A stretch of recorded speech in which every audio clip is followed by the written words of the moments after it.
4 দিন আলোচনা করে ও জাতীয় সংসদের নিম্নকক্ষে নারী আসন নিয়ে সমঝোতায় পৌঁছাতে পারেনি রাজনৈতিক দলগুলো। নিম্নকক্ষে নারীদের জন্য 100 আসনের পক্ষে থাকলেও সরাসরি ভোট চায় না বিএনপি। আর পিআর পদ্ধতিতে জনগণের সরাসরি ভোটে উচ্চকক্ষের প্রতিনিধি নির্বাচন চায় জামায়াত। রাজধানীর ফরেন সার্ভিস একাডেমিতে দ্বিতীয় দফায় 13তম দিনে জাতীয় ঐকমত্য কমিশনের সংস্কার আলোচনা হয় জাতীয় সংসদের নিম্নকক্ষে নারী আসন এবং দ্বিকক্ষ বিশিষ্ট পার্লামেন্টে উচ্চকক্ষ গঠন নিয়ে।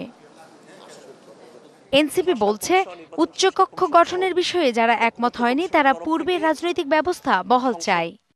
সংস্কার কমিশন, নির্বাচন সংস্কার কমিশন সহ ঐকমত্য কমিশনের তরফ থেকে সংসদে নারী আসন বর্তমান 300 আসনের সাথে আরো 100 আসন বর্ধিত করার কথা প্রস্তাব করা হয়েছে।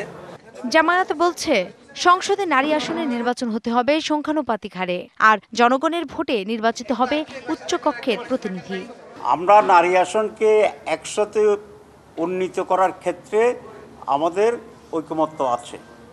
আমরা নারীরা 100 আসনে পাক আছে। পদ্ধতিগতভাবে আমরা বলেছি যে এটা পিআর সিস্টেমে ইলেকশনটা হইতে হবে। সংলাপে নারী আসনকে 50 থেকে 100 আসনে প্রস্তাব দিয়েছে বিএনপি। তবে এসব আসনের সরাসরি ভোটের বিপক্ষে দলটি।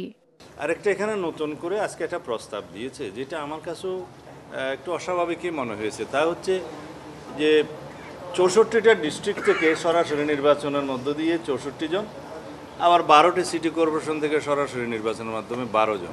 প্রভিন্সিয়াল ধারণার মধ্যে নাই, আমরা তো ইউনিটারি টাইপ অফ গভর্নমেন্ট। পরে কমিশন জানায়, নিম্নকক্ষে নারী আসন এবং দ্বিকক্ষ বিশিষ্ট পার্লামেন্ট গঠনের বিষয়ে ঐক্যমত্যে পৌঁছানো যায়নি। আমরা মনে করি যে প্রাতিষ্ঠানিকভাবেই সাংবিধানিকভাবেই সমতার মর্যাদায় নারীকে অভিষিক্ত করবার জন্য আমাদের ব্যবস্থা গ্রহণ করা দরকার। সংসদে নারীদের প্রতিনিধিত্ব বিষয়ে আলোচনা করব। ইসলামী আন্দোলন, সিপিবি, গণসংহতি আন্দোলন সহ 30টি রাজনৈতিক দল অংশ নেয় আজকের এই আলোচনায়।